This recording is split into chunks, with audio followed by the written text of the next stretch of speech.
Very true. Okay. So today, Barry and I are going to be talking about holiday dating with grace, how to have some grace for yourself and the other people around you while you're looking for dates, having dates, maybe even some grace with your family and friends, right? Oh, yeah. So. So we'd like to welcome you to the newsstreamingnetwork.com, and it's hosted by WGSN-DB Going Solo Network Radio, TV, and podcast, #1 singles talk radio. And this is Let's Talk Dating with Christine and Barry. Hi, Barry. Hi, Christine. So as I mentioned, we're going to be talking about having some grace over the holidays while you're thinking about dating, going on dates, currently dating somebody. Because having some grace for yourself, that, the thing that Barry and I've talked about over and over and over is whoever it is that's spreading the rumor that everybody should just know how to date should be shut up, because nobody just knows how to date. And it's really hard to think you should be really good at something that nobody's good at it. Everybody needs to just learn how to date and stop giving themselves a hard time about it. Right, Barry? Well, that's the show. We're done. No, to speak into first of all, happy holidays for those people watching. And if you're watching from overseas, where we don't have Thanksgiving, this is the big holiday now with Christmas. So Merry Christmas, Happy New Year. And say in England, Happy Christmas, not Merry Christmas. Just to clarify. And Happy Hanukkah, because Hanukkah has now started. It's true. Well, yes. Well, but when you're watching this, Hanukkah will be actually just be finished because it'll be day 8 yesterday. I can't keep track of the days. Anyway, so we just have Hanukkah, and then we was Christmas, and folks to celebrate the big Kwanzaa as well. So there's lots of holidays. So it's a big holiday time, which you want to talk about holiday dating. And to speak that directly off the cuff, I remember growing up in England, where Christmas was the big holiday of the year versus Thanksgiving and Christmas in the States. There was a lot of pressure then, a lot of weight. And yes, we did the family stuff like everybody does, but it was only really for one day, and then we'd go out with our friends and other stuff. And the big thing I remember about Christmas was mistletoe. There was this whole thing, and it was probably not said out loud, but it was all this preemptive idea that when the mistletoe's hanging up there, you got to be very careful where you walk and don't walk underneath it because someone may jump you, that whole thing. So that's one of the stories I grew up with. One talks about mistletoe. So mistletoe has a positive connotation in my own life, but the recognition that there was this sense about Christmas that something spontaneous could happen, that you could suddenly meet somebody and, Christmas gifts and wonderful things could be really good. And I know from my own history with dating, Christmas had most of the time a very positive experience and sometimes a pretty weird negative one too. So we're going to cover all of that in this episode about how holiday dating, and the key word here, grace, is something we should definitely add to our vocabulary, our perceptions, and our self-reflections this season. And one of the things that I'm really concentrating on too is staying in the moment, being present. One of the things that the Buddhist people say a lot is be where your feet are. And I think that's really wise advice, that don't be dwelling on the past. Don't be worrying so much about the future, but where are you today? Who are you with today? Are you with yourself today? And what's the good part about who you're with? What's the part that who would you like to learn more about? Especially if you're in a social gathering, this is often a time when you can get invited to a party where maybe a couple people, not very many people. And what kind of things could you ask them and feel kind of graceful and not feel like you put your foot in your mouth? But the other thing I've learned too lately is if I do put my foot in my mouth, to go, oops, I've gotten really good at oops. Boy, I really thought, oh gosh, I misunderstood, or could you say that again? I think I really did misunderstand, or I misremembered. And often everybody just kind of laughs about it. And if you're kind of cute and charming about it, most of the time people are cute and charming back. But having some grace for yourself first, I think, is a really good place to start. Don't you think, Barry? Oh, absolutely. The thing is that we have a tendency as human beings, especially when we're single and meeting somebody, sometimes to come from a place of, we're going to be perfect, going to put ourselves together and be exactly the right place and do the right thing and not make a mistake, not put a foot in it, that sort of stuff. And frankly, it's even harder to do that when you're thinking you're trying to do that, meaning that when you're trying to be perfect is when you're doing the least perfect things. So being a personal, clumsy person at times when it comes to meeting people in conversation and everything else, I've learned grace is a really wonderful skill to have, because funnily enough, in my work, in my spiritual work, grace is one of my primary focus points. So it's what I'm bringing to this conversation. And what it means for me is in the simplest sense, give ourselves a break, to actually be kind, be forgiving of our own foibles and mistakes and everything is too. And it's funny because I'm watching a show right now, which has nothing to do with Christmas. It's about time travel in a certain way. And part of that story is when they go back to get to do things differently. But the thing is, they go back with memory of what happened the last time, so they can course correct. Because the idea is, when you time travel, if you go back in time, you're back to where you started from. You don't remember what happened, so you do it all over again. But the idea of what if you could do that, where you could actually look back at a situation that you didn't do right the first time and do better the second time. Now, we don't have time machines, so we're not talking about doing that now. However, what if when you go in a situation, it's okay if you make a mistake and you can course correct in the moment? It's not like you go back and do it again. But if you meet somebody and you make a mistake, like Christine was saying, you sort of own up to the mistake and you say, let me start over. Let me back up and do it again. Because we can give ourselves that much grace where we can say, you know what? I'm not going to be perfect. And what I just said didn't fit. So do you mind if I back up and start over? Like, hi, my name is, and we'll start again. I've done it before with friends, let's start over with a new introduction and begin again, which is what grace is about. I love that, Barry. And you get yourself an immediate redo, because so often it's like an hour later or the next day or 2 days later, like, oh, I should have said this or I shouldn't have said that. Yes, the whole hand to forehead. And you can't redo it then.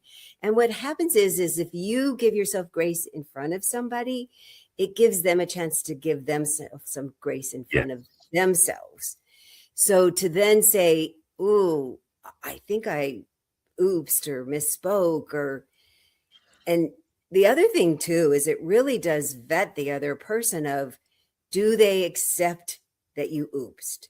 Do they now turn around and pick on you? Well, if that's happening, then they're not going to get to be close to me. And that's a really good way for me to find out right away. And then they now know that I will be kind to them. And it's interesting, the people who, the other day I was in the store and the checker was just frosty, and I said, you must have had a couple of really grouchy customers before me. And she said, I did. It was like she'd been seen. And I said, well, it's your lucky day. You have a really cheerful client in front of you. In fact, it's my birthday. And she went, oh, happy birthday. And she gets the little microphone thing, when they call, she goes, we have a very special birthday person here, and I'm going to sing happy birthday. You changed the mood that quickly. It's beautiful. And really, you can never overfuss for me for my birthday. I'm just saying. So it was really fun for both of us. And she could have not turned around her attitude at all. Right. But it was really fun to get to have this amazing, fun interaction with her. So you never know what'll happen. Well, and speak to that for a second. It is the holiday season, as we mentioned. And yes, there are people who work in retail who work long hours who don't necessarily get as much time off as the rest of us do.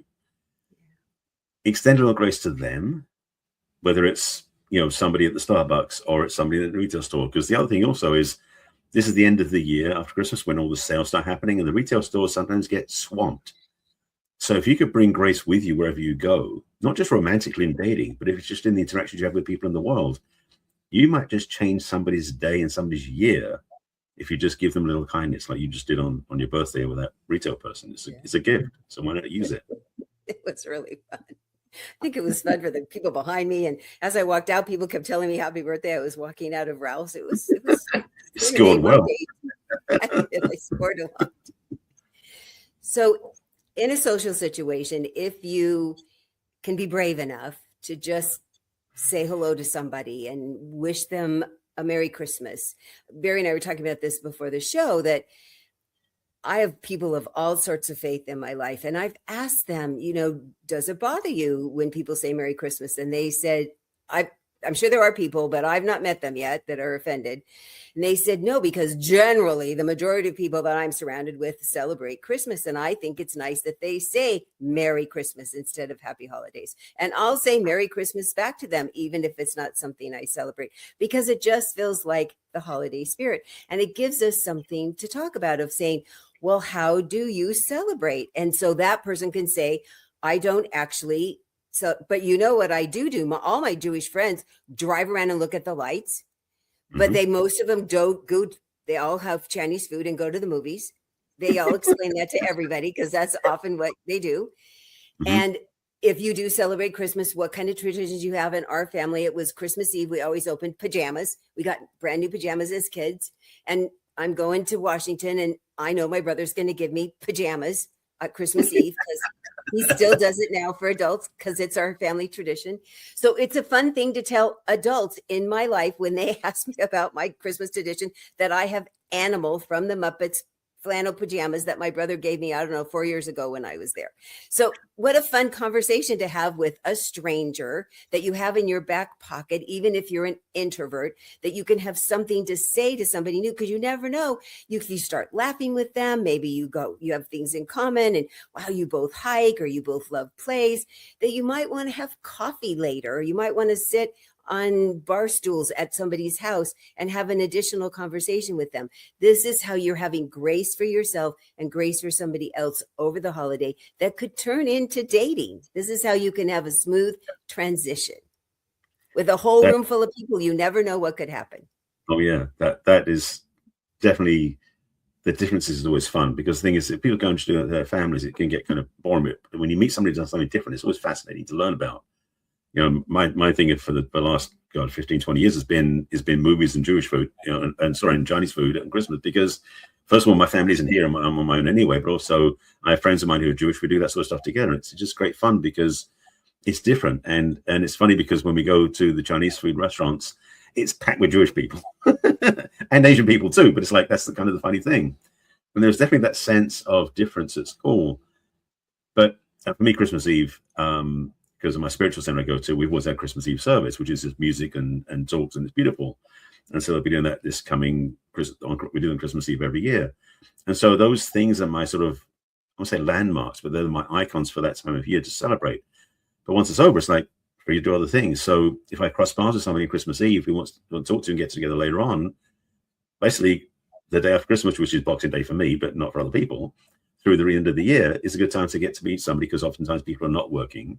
They have some free time, chance to meet somebody. So there's an ease, and again, and a grace, it's a key word, that allows you to be able to build friendship connection without stressing out on being perfect and being perfectly together. The challenge is, and we talked about this in episodes before, regardless of the time of the year it is, that oftentimes we put so much weight on our introduction to be perfect when we meet somebody and put on the best behavior. We've said before about when you go on your first date, it should be like a coffee meetup rather than a real date, because that first date, it was so proper and so together like it used to be, where you had to like dress.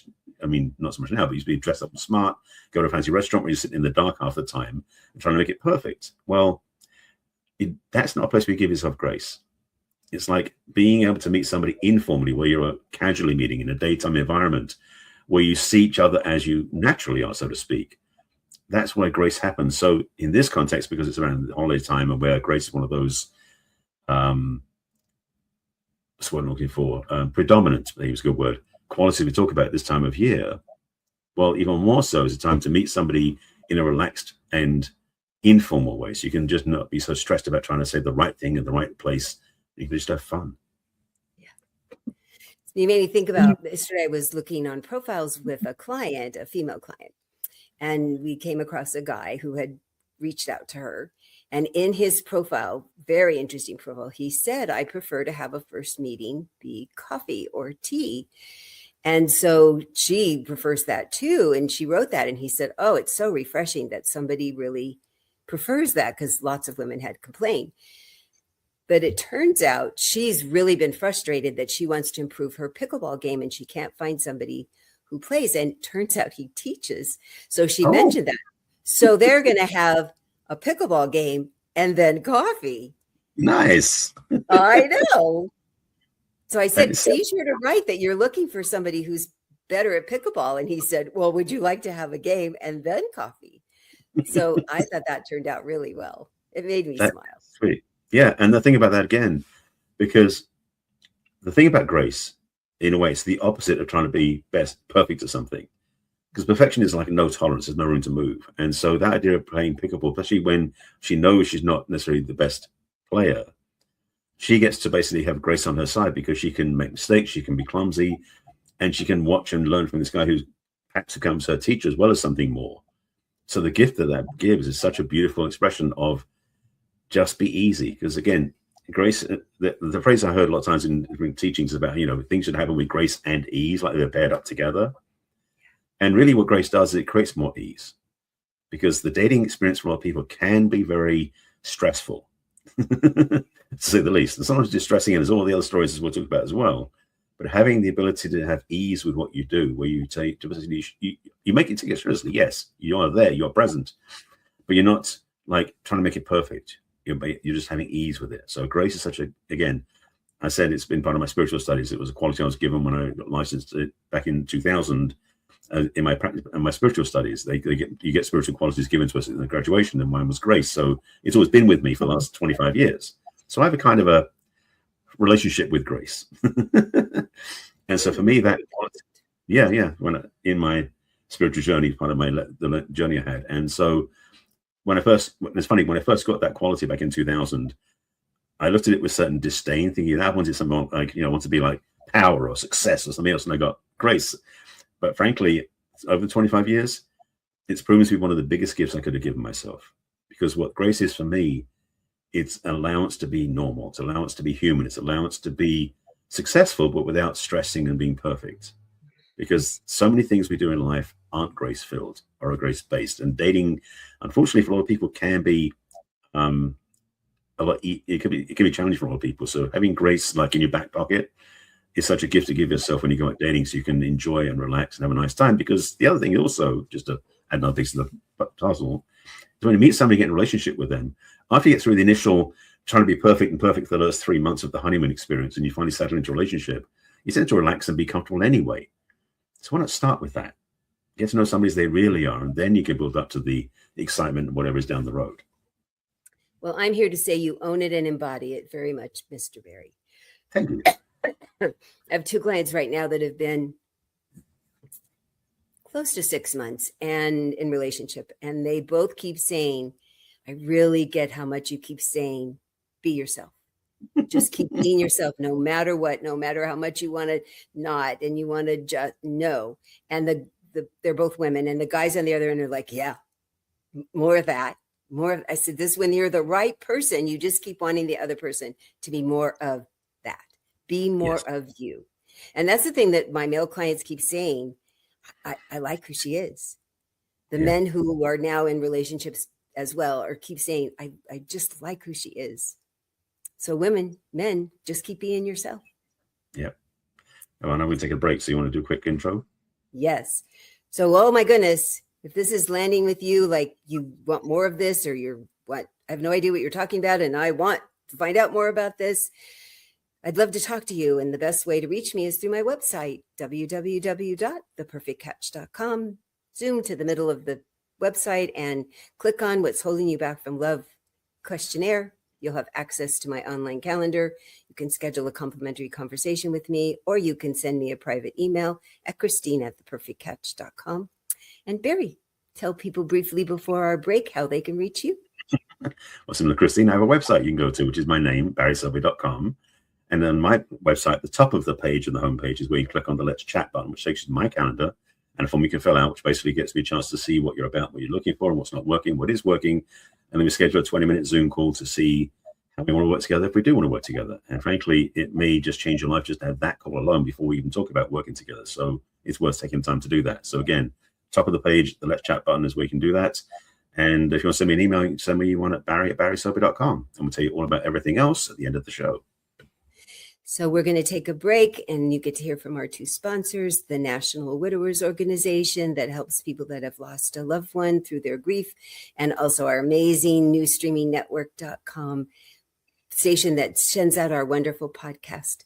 We'll be right back with more Let's Talk Dating with Christine and Barry, talking about dating with grace over the holidays. See you in a moment. The National Widowers Organization is a men's grief network. Our website serves as a virtual toolbox of free resources for men coping with the death of a loved one, whether a spouse, parent, a child, or lifelong friend. Our goal is to bring men together and arm them with as much information as possible to get through a devastating time in their lives. The NWO has a team of bereavement specialists and fellow widowers to help support you. You are not alone. For more info, go to nationalwidowers.org.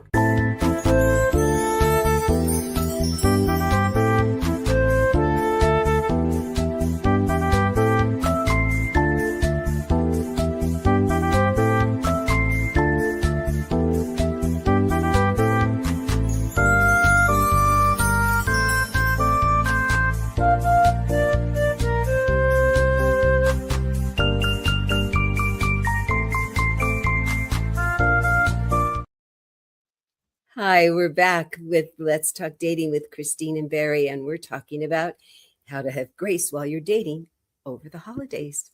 Yes, indeed. Having grace with yourself, being kind to yourself. It can feel extra stressful over the holidays. I think people's ideals, their expectations are unrealistic expectations that are there in spades about dating anyway, and certainly even more the pressure of the holidays, and New Year's Eve is looming, and the new year, and wanting somebody in your life, and oh my gosh, and you're going to be around family. Are you dating anybody? You know, why are you not? And what happened to the last person? And there's all that. I mean, you know, we hear it, we've felt it. So Yes. it can have a lot of extra pressure. And how can you have some grace for yourself while all these real things could happen?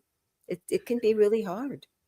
Yeah. The challenge is we spend a lot of time thinking about what we don't have, what we want. But also sometimes it's worth looking at what you do have that you can really be valuable and grateful for.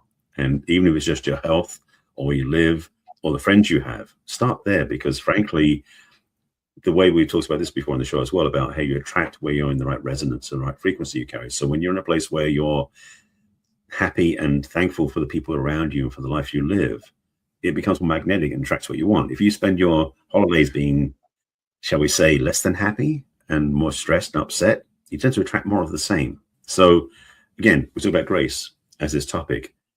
The more grace you carry, the more you'll receive. So being grace-filled and grace-forward when you're around other people in life, like you were saying in the store, when you're so nice to that retail clerk, she lit up, she changed. That's what you can bring to other people. So even if your Christmas and even New Year's isn't romantic, it isn't like the one is not in your life and it didn't show up and oh, damn, you missed them this time. Let that go. Bring grace with you wherever you go, whether it's out social engagements or again, you're at stores, just as you're in the sales. If you could just send a kind word to the security guy at the door or the clerk who's trying to handle 17 people in line, you know, that sort of thing. You could be the messenger of light and grace in your life without any desire to get anything back, but give from your generosity of spirit, of kindness, of care, because frankly, the holiday spirit is one of generosity.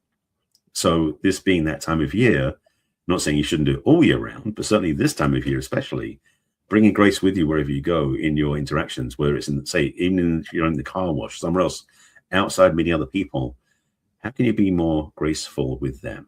Kind, caring, compassionate. I tell everybody Merry Christmas everywhere I go, and they're often just so surprised and say Merry Christmas back, because they're busy thinking 14 other things, and nobody does it generally. And they will stop and say Merry Christmas back. And I would say 99% of the time they'll smile back. And I feel good. Selfishly, I do it because it makes me feel good, and they smile back at me. And I know I give them a little chuckle back. And I am that. I mean, I want the whole reciprocity. I tell people I do it for very selfish reasons. It feels good to do it. It feels good to give it back. I'm okay with all of that. So, and the more you do that, and the more you smile, the more you look approachable, if we're going to go back to the dating subject, because, you know, I can go off, and Barry usually is the one that brings us back. So I'm going to take my turn this time. You look approachable, you look friendly, you look warm, you look like somebody who they might want to say hello to, and they might want to say Merry Christmas to you. So out in the world, or in, you know, social situations, or in like the mall, I go to the mall to listen to the music. I think the music is fun, and I love all the decorations. I think it's just delightful. They go all out to have you come buy things, I know, but I go there to go look at it all because I think it's really pretty. So say Merry Christmas, smile and say hello to people. And if they don't smile back, this is what I really have to say. Don't worry about it. It's not personal. They're having a bad day. I just go, oh, they must have had really terrible people before me, and I don't even have enough in my superpower to cheer them up. Okay, It's not me. It's not personal. I'm okay with that.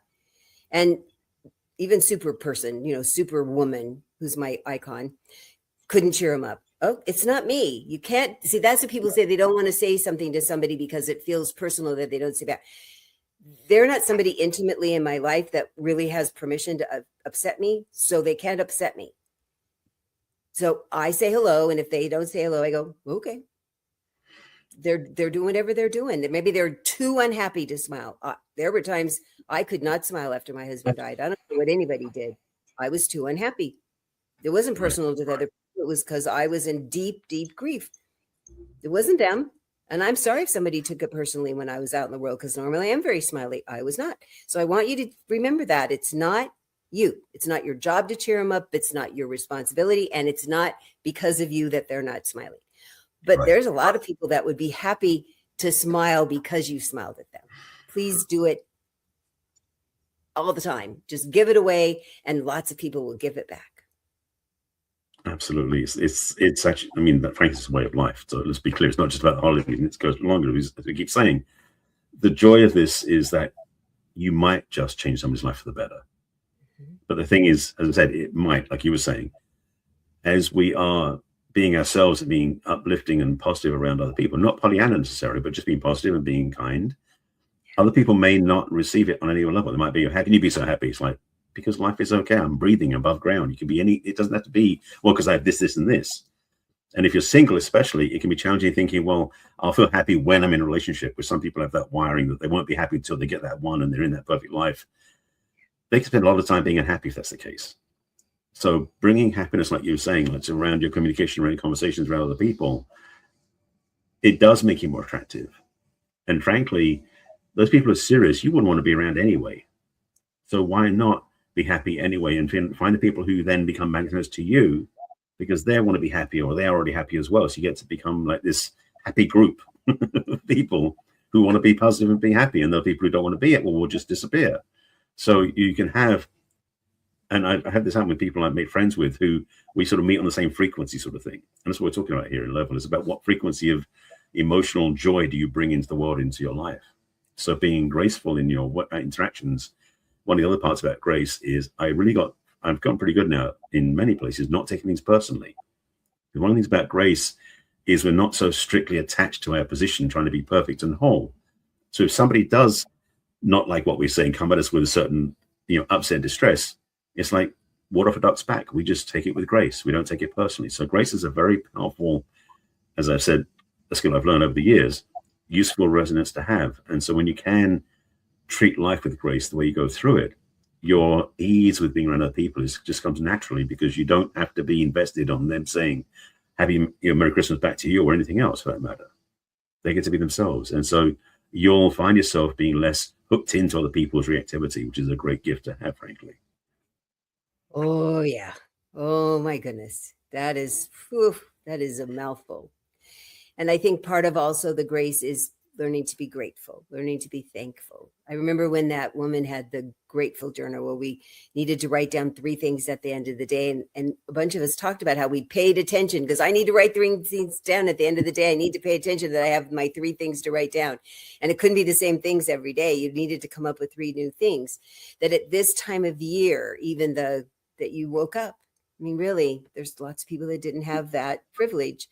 And that you do have a friend, some friends, that even the friend that it feels like family is one of the biggest gifts that somebody could have. And that you have a belief of something, that you have a place to go that feels like there's something bigger than you that's looking out for you, that there's people that care about you that look out for you, that you have a way to give back to the world, that you have a way that it feels like people give back to you, that helps you feel like a full person, that you don't feel desperate about dating. And then when you're talking to a new person and they say, tell me about yourself, that you have these things in your life that you can say, gosh, I have these people in my life that we do these interesting things together, like you with your food bank and me with my horses, that we can talk about what we get back from it, what we love giving to it. And that not only would somebody you generally be think, wow, that's so interesting that they do it. But then you find out, do you have a resonance? Do they say, oh, I have that same kind of feeling. I do it this way too. I volunteer in this way, or I give back in this way, or I'm really into the outdoors this way, or I'm really into cultural this way. That when you start expressing the things that you are grateful for in your life, that are thankful, that make you feel whole, that make you feel more alive, that you can see, do people, what do they do that in their lives that make them feel that way? That's such a nice place to meet on an emotional, mental level with another single person. Absolutely. It's the thing is, it is that like attracts like in a lot of ways. Yeah. And it's when we carry around that sort of have to be stressful, we tend to find we match that sort of energy, so we become more repulsive to other people, which is what we want. So to really bring that kindness, that freedom, that joy, that relaxation, that ease and grace means that you tend to find that you notice people around there in the same place you are, the same frequency, the same response, the same energetic, which is wonderful, because that is really your way in a sense, of the way into having a life that works. And you said it earlier, and I'll say it again as well, is that it's much more fun to go through life with joy and up-leveling and being kind to people and being nice, because you get so much back. You know, it's like you get back what you give. So why not give the joy, the grace, the love, the kindness that you can give in every area you go in life, not just with family, but with, again, the service people out in your world. Even though if you go out and serve like we do in our own lives, what we do, we give kindness to those people around us. That comes back to us in multitudes and magnitudes. So yes, it's a worthwhile venture to invest your time in that way of giving grace to other people. The other thing I'm going to say is, around this time of year, people get more in their heads about giving and helping and assisting. And there was a gentleman, my same outing to Ralph's. He was in one of those drive around carts, and he was getting up and getting something, and a couple things fell on the floor, and I stopped and I waited to get his attention. And I said, would you like some assistance? And he said, no, thank you. And I heard very clearly, no, thank you. So I said, well, Merry Christmas to you. And he said, to you as well. And I walked away and did something else just to keep an eye on. And he very successfully picked up all his stuff and wheeled away. Because Miss Helpful, was so tempted to just jump in. Yeah. And I really believe that if he needed help, he would have told me. And I did not want to jump in and take it away from him if he really knew he could. And he did it just fine. It felt, yeah. I went, well, look how respectful that was for you, Ms. I really did. I did a whole pat on my back, because a lot of us women, especially because we like helping, would just jump in. And I love that I get to walk my talk, because I teach it all the time. And I went, look at there, I did what I teach. So I wanted to brag about it. I like that. And congratulations. That was nice. Was very grace. I had lots of grace. And to speak from the other side for a moment, because I'm so sorry to tune in myself. I tend to serve first, ask questions later, sort of thing. So in a sense, there's a part of me that doesn't do it the way you do it, just to be clear, because I have this tendency, because maybe it's because I'm a guy, but it's in English, whatever it's in my makeup, drives me to, when somebody drops something, like, I'll bend down and pick it up and give it back to them. I haven't had this person say, like, no, I want to pick it up myself. So it's been maybe it's just people I meet in that way. It's been fine. But I haven't thought about doing it the way you suggested, which is to basically, and it's important about being respectful, to ask permission, to really see if what you're going to do is caring, or does it violate their own space? Because that's the other thing. Some people, as you said, like you said with that person, you don't know the reasons why, but they may have such a desire to have dominion over their efforts, their space, that if you take away from them by doing that, which is what happens, they feel depleted. So having the awareness, and I'm going to be aware of it myself, to tune into that, to see if I reach out, see somebody do something, do I feel that they are going to receive it, or are they going to reject it? Because it's then a gift I can choose to respond to. So you can say. Thank you. That's a very nice compliment from you, Mr. Selby. And I really did think also, I'm a woman and he's a man, that his ego might have a little extra about, because I'm a woman, that I think if a woman drops something and a man picks it up, there's an extra chivalrous part and that for me, it's an extra, am I taking some of his manliness, partly because he has this extra challenge physically? There is such a double standard that I am going to say, yes, there is. I'm not going to make any bones about that. There is a double standard. So I will always ask a man, I have asked women as well. Sometimes I've just jumped it, but I've learned to always ask a man. And every once in a while I've had a man say, okay, but most of the time they've said no. But I always watch. I do always watch. I will tell you that. But thank you for noting that about it, because I think for me it's really worked well. I have felt I've honored them. Which, to underscore back to the time of the show, is about how you bring grace to everything you do. There is the way you responded to that, and the way you did that was from a place of grace. It wasn't from a place of rules and everything else. You just said, no, what feels right, what lines up. So yeah, this is part of what it's all about. I figured he knew his ability better than me, and I would just kind of watch, though. So, gosh, if any of this has landed or not landed in I want to know more, because I hear people say, gosh, there's pieces of what you say that are so intriguing and interesting, and it sparks thoughts in me. And I love that you keep writing and saying that to us. So reach out. Both of us are happy to have an early conversation with you. And Barry both say that you will walk away with help, no matter what. If you don't talk to us more than just our brief conversation, complimentary, you will absolutely walk away with information, guaranteed. Absolutely. Yeah. So the way to reach me for your complimentary conversation is to go to my website, which is www.theperfectcatch.com. Go to the middle and click on the What's Holding You Back from Love questionnaire, and click on it, fill out 10 brief questions, and then you'll have access to my calendar to schedule a complimentary conversation. While you're on my website, I'd love for you to go to the top and download my book that gives you free dating information in a book form. And you can hop around from chapter to chapter. You don't have to go in order at all. People are really finding it fun to pick a chapter and take that advice, and pick another chapter and take that advice.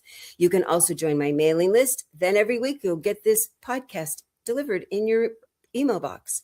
You can also go to the bottom and click on all my social media icons of Facebook and LinkedIn and Twitter and Instagram and Pinterest and YouTube. And if you click on YouTube, you'll get to watch Barry and I for over 260 episodes. Our cute faces are there the whole time. And you can also send me a private personal email at Christine@theperfectcatch.com. And Barry, tell them all the millions of ways they can reach you and what they can do when they get there. The millions of ways. Okay, so let's start my website. As mentioned at the break and halfway through, if you go to my website, there's a button at the top of the homepage. Once you just get on my calendar, fill out a form, we can schedule a chat that we talked about. At the bottom of my homepage is a simple way for you to just get on my email list to get information from me when I send it every week with replays of the show and everything else I do. You just opt in right there at the bottom of the page. In the middle of the page of the home screen of my website, which again is barryselby.com, by the way, I didn't mention that, is the first of my 2 quizzes I created. The first one was basically, are you ready for a relationship? And so if you go to that, click on that button, or you go to barryselby.com/quiz, that'll take you through a set of questions that really give you a chance to reflect and see where you are looking for a relationship, what's working, what's not working, what's lined up, because that's where most of my work is. That'll also send you an email with a summary about where you are on the spectrum of relationship readiness, with an invitation to talk to me if you want.